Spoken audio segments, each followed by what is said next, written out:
the first thing we'd love to have you talk about is just how did you come up with this crazy idea of sail kayaking the ICW? Yeah, absolutely. So that story goes back actually quite a ways relatively to the start of the project. So I first had the idea for this back in November, December of 2018, when I was an intern for the Moat Marine Laboratory and Aquarium down in Sarasota, Florida.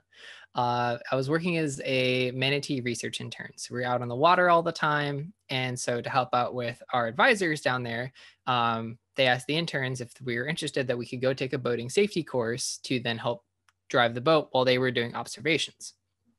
And so to do that, Moat partnered with the Coast Guard Auxiliary to have a boating safety course every month or two. And so I went and took that course. But growing up boating for most of my life, a lot of the class was a lot of review. So I ended up daydreaming for a fair amount of that class of, oh yeah, the waterways is fun. Yep, I know a lot of these rules. Cool. And the guy that was teaching the class was a retired Coast Guard auxiliary, had to be in his late 70s. And so every time I got to a new topic, we started, he'd go off and tell stories. So then I'd start, going off and imagining stories, and eventually got to the point of like, we were talking about the ICW, and I was like, I wonder if I travel the whole thing. Originally being like the whole Gulf Coast around and back up. And I was like, that seems like a little much. So, but then, we all have sorts of fun ideas. And so, and then I started talking to my friends about it. And then I don't know where it really stuck, but someone was like, well, what if you actually did it? And I'm like, did what? And they're like, do the trip. And I was like, I mean, it's a fun idea. Like, give me a good reason why you shouldn't do this. And I couldn't come up with a solid reason. So that it kind of then led from one thing to there. But that was kind of the trip itself. And then the mission behind it was when I kind of realized to get funding and to also make the trip about something more than myself. I wanted to have a mission behind it. And that's where the whole idea of storytelling and climate change came in. Kind of, I would say about 6 months later. And that's I think the real, first of all, your achievement, I think, was quite astounding. There are a lot of people who vote the ICW, but not a lot of people who do it the way that you did it. So just the accomplishment is really quite amazing. But the fact that you got out there and talked to people along the way about this topic, I think was just really important. And especially the East Coast is going to be pretty seriously affected by climate change. And I guess, I'd love to hear what you saw along the way in terms of climate change and what people said to you along the way about climate change. Yeah, I think the biggest thing that I kind of learned when started talking about people about climate change is that everyone perceives it differently. And that what people think that climate change is basically anything environmental. Like if there's an environmental thing happening, it therefore is, climate change, because that's the major environmental thing that people are talking about right now.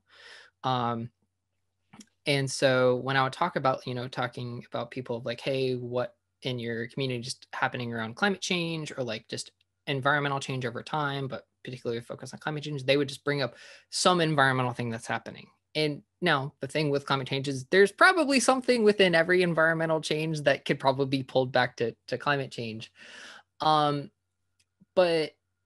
I originally had started this project with the idea of going into communities and asking people directly, like, what about climate change is happening in your communities? And in my first week or two in the water, I realized very quickly that I couldn't even start to have that kind of conversation because we weren't even able to bring up the topic of climate change without it getting, overly politicized. So I couldn't even talk about the climate change itself, of the effects of climate change. So I had to shift the focus of the conversation to just the topic of climate change, of how do people feel about that topic? Because everyone experiences it differently. And also we are not all the same knowledge base for climate change. And so that means that each conversation I have to go in with basically a blank slate to then come to that person's level of understanding. I can't go in assuming that everyone knows the same things. But generally what I was hearing from people is that, yeah, things are happening. everything from people talking about in some areas, there's more storms than usual. They may not be more intense storms, but there are just more of them. Other places I was talking to was there was a lot more flooding, particularly I was hearing from people like on Hilton Head Island. There was a lot of just more tidal flooding now. But then there were other places, like when I was down in New Smyrna Beach, Florida, there was a fishing guide I was talking to who was talking about how all the seagrass beds have completely died off in the last couple of years, which is, has huge environmental implications beyond climate change, such that he's not even doing guiding full time anymore. He now works at a marina half the time. And then when he's not guiding there, he's guiding in Alaska. And that's got, the whole travel, that's a whole separate issue. But it's interesting that each town I go to had slightly different things that they were focused on. Some was local pollution and plastic, some was flooding, some was storms. But for a lot of those people, they couldn't look beyond that one issue, as well as trying to connect those issues to then this very politically charged topic of climate change was really the hardest part. But if getting down to the actual things that climate change impacts, people have no problem saying that that's happening. It's what's causing that is the problem. Mm-hmm. I know when you were in Darien, you talked to one of the shrimpers there. Yeah. And didn't have a good experience. Can you talk about, did that happen very often? That was probably, yeah. So the shrimper I talked with, I was only able to catch him on the phone, and actually, I still have his phone number, and he actually ended our conversation of, oh yeah, get some questions together and give me a call back. So I've got an open invitation to call him back at some point. And that was probably one of the more, I would say, direct, forced conversations I had about climate change that I didn't actually have to force that much. It kind of ended up, snowballing in that direction. But there definitely was a fair amount of, I kind of context on that conversation was I had basically just started asking about, environmental change in the shrimping industry, and also within just professionally of how it's managed through like the vessels and how the vessels are older, and that, that has implications for gas prices and efficiency. And then also talking about how a lot of Asian countries are undercutting American shrimp prices, and then the environmental impacts of, shrimp farming over in Asia. But really then it started to get down to like the incredibly aggressive feelings towards the Green New Deal. And that there's this general perception that the Green New Deal is going to absolutely tank our economy, which for a lot of people is, and this is something I found throughout the entire trip, is that the environment itself is not really what motivates people, but money does, and jobs. And so that more often than not, if we were able to start to talk about the positive finance side of climate change, of, the jobs creation and the better health benefits and all those things, people could start to get more on board. But because in a lot of media, it talks about how the Green New Deal will, bring about increased prices for certain things for a short amount of time and take away jobs in another area.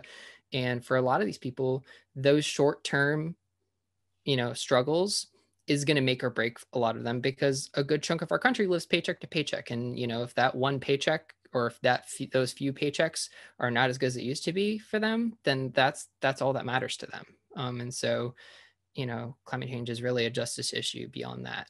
But I couldn't even get to that point because we couldn't even move beyond the fact that of these few talking points. When you were on your trip, were there times when you witnessed the effects of climate change, and when you thought, oh, that's, something that has changed and that is probably due to sea level rise or increased storm activity?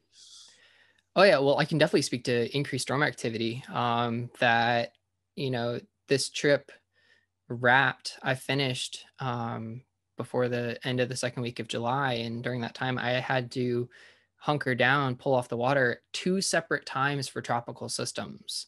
And that we've continued to see more storms earlier in the season. And so, I mean, I had planned to have, with hurricane season starting even earlier nowadays, I had planned in at least one, hunker down for a tropical system. I didn't plan for 2. So that's definitely a absolute implication of climate change there, that more of those storms that I was seeing. And that was something that I was able to talk with people about of, oh yeah, like the season starting earlier and earlier. And we saw it this year that we had our first tropical system in the Pacific on like, what was it, like May 9th or something? It was insane. And so that was definitely something that I saw. And then especially going up some of the more narrow parts of the ICW, I saw a lot of different points of erosion of I won't say full on ghost forests yet, but like very much about to happen, of just tides getting bigger and water levels rising, that a lot of these forests along these coastal waterways are right on the brink of getting totally flooded out by brackish to saltwater that's going to completely ruin them. And so that is absolutely something. And then, we've also talked about warming waters that when I was in Florida, I ate lionfish. And that's, an effect that it's an introduced species that is now making its way north because there's no natural predators and warming waters, that, 30 years ago, you wouldn't have had lionfish in these waters as much. And that's now something that people can go off and spearfish on their own and cook it up. So if I asked you to make a statement, I do this a lot. Yeah. In my communication work, why should boaters care about climate change? What would you say? I think at its core, climate change affects our entire planet, but it will affect our waterways and our water more than our land, at least in, I would say, more the immediate terms. And that, we're going to have more acidification, we're going to have increased floodwaters and increased sea level, which is really going to directly affect the communities that we live and work in. That as much as we love to say that we'd love to be out on the water, boaters are directly connected to the communities along the coast. And so because of that, we might like being on the water, but we can't sustain ourselves on the water if we can't maintain the communities that are along the waterways. And so if you like being on the water, you need to protect the communities that you can come back to at the end of the day.